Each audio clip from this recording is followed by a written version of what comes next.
Olá pessoal, hoje nós vamos trabalhar a Lei 12.772 de 2012, que fala sobre o plano de carreiras e cargos do Magistério Federal. Eu sou o professor Gustavo Borges e vou ler alguns pontos desse importante tratado. Ele fala primeiramente no capítulo 1 do plano de carreiras e cargos do Magistério Federal. O item 3, ele define a carreira de magistério de ensino básico, técnico e tecnológico, composta pelos cargos do provimento de professor do ensino básico, técnico e tecnológico. Então, professor, todo mundo sabe o que é aquele que leciona. Ensino básico é aquele que vai de 6 até 17 anos. Técnico é aquele que instrui a respeito de uma formação profissional. E tecnológico também forma profissionalmente, mas tem status de curso superior. De acordo com o segundo parágrafo dessa lei, a carreira do magistério do ensino básico, técnico e tecnológico é composta por seguintes classes: a classe D1, D2, D3, D4 e titular. Todas essas classes elas fazem referência ao ponto salarial que o funcionário público federal terá, né? De acordo com o item 1, de acordo com esse segundo parágrafo, essas classes, nós temos a classe A, que é dividida em professor adjunto A, professor assistente A, professor auxiliar. Nós temos a classe B, que é a mesma coisa, professor adjunto B, assistente B, auxiliar B. A classe C, idem, adjunto C, assistente C, auxiliar C. E a classe D, também a mesma coisa, Aí seria professor adjunto A, professor assistente A, professor auxiliar. Agora, o que vem a ser esse adjunto assistente auxiliar? Então, auxiliar é o professor que além de graduado, tem título de especialista. O professor assistente, ele tem, além da graduação, mestrado. E o professor adjunto, ele tem o título de doutor. Então, nós vamos ter como anexos explicando exatamente, para o curso de professor e magistério, nós vamos entrar no D. Então, nós vamos ter professor adjunto, para esse concurso, para professor de ensino técnico, nós vamos ter o professor adjunto D, tem que ter doutorado. Assistente D, tem que ter mestrado. Auxiliar D, tem que ser especialista. Ainda sobre o capítulo 2 agora, do ingresso nas carreiras e cargos isolados no plano de carreiras e cargos de magistério federal, nós temos o artigo 8º falando sobre o nível. E esses níveis, eles têm a ver com o ponto salarial de cada um desses funcionários, tá? Na seção 2, no artigo 10, diz o seguinte: o ingresso nos cargos de provimento efetivo de professor de carreira do magistério do ensino básico, técnico e tecnológico e de carreira no magistério do ensino básico federal ocorrerá sempre no nível 1 da classe D1. Então, você tem o seu mestrado, ou você tem especialização. Você foi aprovado no concurso, então você vai entrar no nível 1, D1. Você vai entrar no nível 1 de professor auxiliar. Ou se você tem mestrado, no nível 1 de professor, que é condizente ao nível mestrado, que, como eu falei para vocês agora, é a questão de assistente. Ou você é um professor adjunto que está com doutorado. Então, sempre o nível 1. Isso significa que se você for aprovado, você não vai chegar com uma faixa salarial de nível 2, 3 ou 4. Por quê? Você está entrando agora, então você entra no nível mais baixo. Para você subir de nível, óbvio que você tem que fazer cursos, tem que compor aquela estrutura que já está dentro do seu plano de carreira. Tá? O capítulo 3... do desenvolvimento das carreiras, do plano de carreiras do cargo do Magistério Federal, diz o seguinte, artigo 12. O desenvolvimento na carreira de magistério superior ocorrerá mediante progressão funcional e promoção. Qual é a diferença? Isso é uma questão que sempre cai em concurso, a diferença de promoção e progressão. A progressão, ela está ela está no nível de dentro da classe. E a promoção, a mudança de nível. Então, se você vai sofrer uma progressão, você vai passar do nível 1 para o nível 2, do nível 2 para o nível 3, do nível 3 para o nível 4. Se você vai sofrer uma mudança de nível, você vai passar de A para B, de B para C, de C para D. Entenderam? Então, olha só, o cumprimento do interstício de 24 meses de efetivo exercício em cada nível e a aprovação e avaliação de desempenho vão ser responsáveis pela progressão e pela promoção. Então, você vai evoluindo dentro do mesmo nível, depois você vai mudando de nível para ser promovido, tá? Então, repetindo, progressão é a mudança de nível dentro da mesma classe. E promoção é a mudança de nível, ok? Vamos agora pensar o seguinte, para ficar fácil entender, né? A promoção, a progressão, ela tem uma ideia de verticalidade. Você vai passar, imagine um plano vertical, né? Uma reta de cima para baixo, você passa do nível 1 para o nível 2, para o nível 3, para o nível 4. Dependendo dos cursos que você faz, né? Do seu desempenho, da avaliação da comissão de ética em relação à sua produção, se você não feriu nenhum quesito da lei 1172, que é o Código de Ética do Servidor, né? E agora, você coloca na forma de cruz uma outra linha cortando esse eixo vertical e agora na posição horizontal. Então, o eixo vertical, nós vamos ter progressão dentro do mesmo nível. E para a direita, nós vamos ter a mudança de nível. Então, nós vamos ter o nível A, B, C ou D. Ok? Quais são as condições para você, então, mudar, né, de nível? Você tem que estar 24 meses de trabalho efetivo em cada nível. Então, assim, de 24 em 24 meses, você pode ir mudando, tá? O parágrafo 3º deixa isso claro. Olha só, a promoção ocorrerá observados intervalo de 24 meses no último nível de cada classe, antecedente àquela para a qual se dará a promoção e ainda as seguintes condições. Número 1. Para a classe D2, ser aprovado em processo de avaliação de desempenho. Para a classe D3, ser aprovado em processo de avaliação de desempenho. E para a classe D4, a mesma coisa, ser aprovado em processo de avaliação de desempenho. Quando você vai chegar na classe 4, você precisa ser titular de doutorado. Você precisa ter o diploma de doutorado, tá? E ser aprovado, obviamente, na avaliação de desempenho, ok? Bom, então vamos agora para o capítulo 4 da remuneração do plano de carreiras e cargos do Magistério Federal. No artigo 16, ele estrutura esse plano de carreira. O item 1 fala sobre vencimento básico. O vencimento básico tem uma tabela, né? Ela vai mudar de tempo em tempo, ela é reajustada ano a ano, né? Mas vencimento básico é o salário ainda sem as gratificações, o salário, vamos dizer, seco, né? O salário bruto. Número 2, nós vamos ter a retribuição por titulação, o RT. Então, pode ser que você faça, dentro do seu concurso, você faça o mestrado, e você tem direito a essa retribuição por titulação. Se você já tem mestrado, você vai fazer o doutorado, então você vai receber retribuição por titulação. No segundo parágrafo, os valores referentes à retribuição por titulação não serão percebidos cumulativamente para diferentes titulações. Então, se você tiver 3 especializações, você não vai receber por 3 vezes, é uma só. É isso que eu estou querendo dizer. Tem gente que eu conheço, pessoas que têm 3, 4 especializações, tem 2 mestrados, né? Então, você vai receber só por um e não por algo cumulativo, tá? Nós temos no artigo 18 reconhecimento de saberes de competência, o RSC. Perdão. Está dizendo o seguinte, no caso de ocupantes de cargos de carreira de magistério do ensino básico, técnico e tecnológico, para fins de percepção da retribuição de titulação, será considerada a equivalência da titulação exigida com o reconhecimento de saberes e competências do RSC. Então, reconhecimento de saberes e competências é o que vai também te promover no sentido de melhorar esse ordenado, né? Dependendo dos cursos que você faz internamente.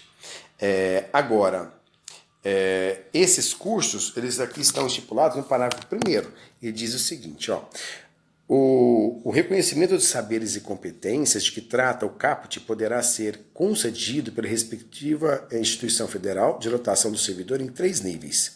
Então, RSC 1 é o diploma de especialista, RSC 2 é diploma de mestrado e RSC 3 equivalente a doutorado. Então, se você está no nível 1 do RSC. O que é o RSC? Reconhecimento de saberes e competências. O seu diploma de graduação vai ser considerado diploma de especialista. Não é que o diploma é considerado para valores de recebimento do seu pagamento. Tá? Em valor acadêmico, ele continua sendo diploma de graduação.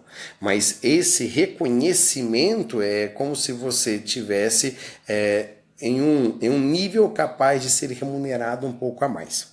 O diploma de especialista vai ser considerado diploma de mestrado. De mestrado equivalente ao de doutorado. Por isso que tem professores do Instituto Federal que têm mestrado e ganham equivalente a professores universitários que têm doutorado, por causa desse RSC.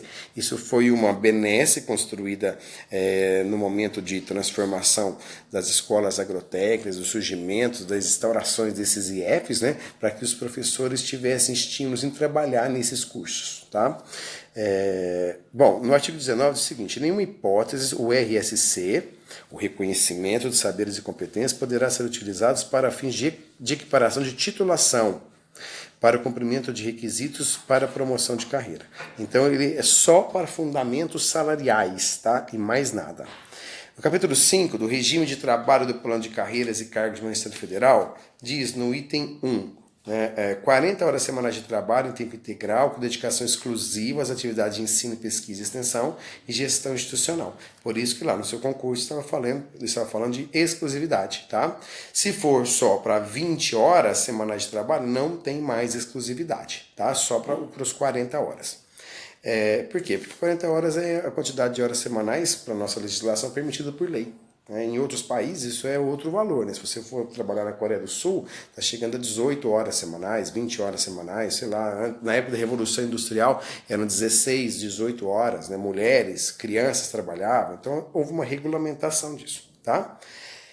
Bom, parágrafo 1º. Excepcionalmente, a instituição federal poderá, mediante aprovação de órgão colegiado superior competente, admitir a adoção de regime de 40 horas semanais de trabalho em tempo integral, observando 2 turnos diários completos, sem dedicação exclusiva. Isso é uma exceção, né? Mas eu nunca vi isso, embora esteja na lei, eu nunca vi isso em nenhum concurso para a área de educação. O capítulo 6... do estágio probatório dos servidores de plano de carreiras de cargo de magistério federal. A comissão de avaliação, de acordo com o artigo 24, ela vai verificar a avaliação, instituir a avaliação de desempenho do docente. O item 1 diz o seguinte: adaptação do professor ao trabalho, verificada por meio de avaliação da capacidade e qualidade do desempenho e das atribuições do cargo. 2. Cumprimento dos deveres e obrigações do servidor público com estrita observância na ética profissional. Se você não assistiu ao nosso podcast da Lei 1172 sobre o Código de Ética do Profissional em nível federal, por favor, faça isso, tá? Ela está especificando esse item 2 aqui. 3. Análise dos relatórios que documentam as atividades científicas, acadêmicas e administrativas programadas no plano de trabalho da unidade de exercício e apresentadas pelo docente em cada etapa de avaliação. 4. Assiduidade, a disciplina, desempenho didático pedagógico, a capacidade de iniciativa, produtividade e responsabilidade. 5. Participação do programa de recepção de docentes instituídos pela instituição federal. E 6. Avaliação pelos discentes conforme a normatização própria da instituição federal. Então aqui está dizendo que você tem que cumprir alguns itens para que você seja promovido nos seus níveis ou na sua classe, né? Para que você sofra a progressão ou a promoção. Quando se termina, por exemplo, uma disciplina de graduação, antes de você fazer a matrícula, aqui na UFTM pelo menos é assim, né? No programa chamado SISCAD, você não tem acesso à matrícula do próximo semestre se você não fizer uma avaliação institucional e acadêmica do seu professor. Então, por exemplo, vários itens são colocados, né? Pontualidade, domínio do conteúdo, a adequação à ementa do curso, metodologias de avaliação, utilização das TICs. Então, tudo isso é somado no final e a comissão de avaliação tem acesso, a comissão de ética tem acesso para que ele possa sofrer a progressão ou a promoção. O artigo 26 diz o seguinte: será instituída uma comissão permanente de pessoal docente em cada Instituto Federal, vinculada ao Ministério da Educação, que possui em seus quadros pessoal integrante do plano de carreiras e cargos do Magistério Federal. E essa comissão a CPPD, Comissão Permanente Pessoal Docente, a ela caberá prestar assessoramento ao colegiado competente ou dirigente máximo na instituição de ensino para formulação e acompanhamento da execução da política de pessoal docente, no que diz respeito a 6 itens. 1. Dimensionamento da alocação de vagas docentes nas unidades acadêmicas. 2. Contratação e admissão de professores efetivos e substitutos. 3. Alteração do regime de trabalho docente. 4. Avaliação do desempenho para fins de progressão e promoção funcional. 5. Solicitação de afastamento de docentes para aperfeiçoamento, especialização, mestrado, doutorado ou pós-doutorado. E liberação de professores para programas de cooperação em outras instituições universitárias ou não. Então, tudo que é respeito ao material humano chamado professor, alteração de horas de trabalho, liberação para fazer cursos de qualquer natureza ligado ao cargo, à sua profissão, né? Alteração de local de trabalho, às vezes ele pode ser emprestado para outra instituição, pode ministrar curso em outros locais, tudo isso corresponde à CPPD, a Comissão Permanente do Pessoal Docente. Agora, no capítulo 8, sobre o corpo docente, aqui fala sobre também a possibilidade de professor estrangeiro trabalhar nas nossas instituições federais. Para ele trabalhar, olha o que o parágrafo 7 diz para nós. O item 1. Tem que ser portador do título de doutor, no mínimo de 2 anos de experiência. O estrangeiro tem que ser docente ou pesquisador de reconhecida competência em sua área, quer dizer, não pode ser um qualquer, tem que estar comprovado por documentação e por fama, inclusive, né? E ter produção científica relevante, preferencialmente nos últimos 5 anos. Então, assim, isso aqui é para evitar apadrinhamento, né? Na verdade, é para você contribuir, é para você buscar um saber de fora para contribuir. Infelizmente, no nosso país, está havendo muita força ao contrário, né? Fuga de cérebros. Então, os nossos grandes cérebros estão saindo do país e estão indo contribuir com o seu saber para outros países. Enquanto o processo reverso é menor, né? Poucos vêm para cá. Por quê? Como a nossa escola tem pouco incentivo à pesquisa, tem menos recursos financeiros, laboratórios são mais sucateados, a tendência é receber menos professor estrangeiro, né? Por exemplo, na UFTM eu não tive aula com nenhum professor estrangeiro. Capítulo 10, sobre os afastamentos. Aqui compete a gente estudar a Lei 8.112, logo teremos um podcast sobre ela, de 1990, que fala sobre improbidade administrativa. Essa lei ela está no caput do artigo 30 sobre os afastamentos. Ela é citada, né? E aí nós temos alguns pontos, por exemplo. 1. Participar do programa de pós-graduação em stricto sensu, independente do tempo ocupado no cargo e na função. Então, para fazer programa de pós-graduação, nós temos o direito de nos afastar, né, para poder estudar. Isso eu acho de uma dignidade enorme, né? Você quer que o seu funcionário se capacite na sua empresa, mas que se capacite durante o processo que ele está trabalhando. A capacitação é sempre feita em horário extra, né? Quando chega em casa, já é exausto. Aqui não. Aqui há o direito do afastamento para esse aperfeiçoamento. Bom, então pode ser para curso de pós-graduação, de qualquer nível, né? O item 1, participar de programa de pós-graduação em stricto sensu de pós-doutorado. E o item 2, prestar colaboração a outra instituição federal de ensino ou de pesquisa por período de até 4 anos, com ônus para a instituição de origem. Então ele continua sendo um funcionário da instituição A, onde ele é concursado, ele vai prestar um serviço para a instituição B, ele continua sendo tratado por vias legais como funcionário do A, só que ele foi deslocado para B, né? Capítulo 10, do enquadramento dos servidores de carreira do Magistério do Ensino Básico Federal. Esse capítulo aqui, para você ler inteirinho, bem pequenininho, tá? Capítulo 11, da estrutura de remuneração desse cargo. Esse aqui não fala o valor, né? Só fala da estrutura. E o capítulo 12, disposições finais e transitórias. O artigo 34, ele diz o seguinte: aos servidores ocupantes do cargo de magistério do ensino básico, técnico e tecnológico, do plano de carreiras do ensino de cargos do magistério federal, para a primeira progressão a ser realizada, progressão é dentro do mesmo nível, vai mudando de 1, 2, 3 ou 4, né? Observando os critérios de desenvolvimento na carreira estabelecidos nessa lei, o interstício de 18 meses. Então você vai entrar vai trabalhar 18 meses. Aí começa a você pleitear possibilidades de melhorar a sua remuneração. 18 meses, tá? No artigo 35, fala o seguinte: anteriormente à aplicação da tabela de correção, o titular do cargo de provimento efetivo da carreira do magistério superior, em 31 de dezembro de 2012, posicionado na classe de professor associado daquela carreira, será reposicionado satisfeitos os requisitos da seguinte forma. Número 1. Ao professor de que trata o caput, que contar com no mínimo 17 anos de obtenção do título de doutor, será concedido reposicionamento para a classe associada nível 2. Ao professor de que trata o caput, que contar com no mínimo 19 anos de obtenção do título de doutor, será concedido reposicionamento para a classe associado nível 3. E ao professor de que trata o caput, que contar 21 anos de obtenção do título de doutor, será concedido o reposicionamento para a classe nível 4. Então, se você é doutor, com 17 anos, você vai ser reposicionado para nível 2. Com 19 anos, para nível 3. Com 21 anos, para nível 4. Isso tudo vai agregando valores para o seu ordenado.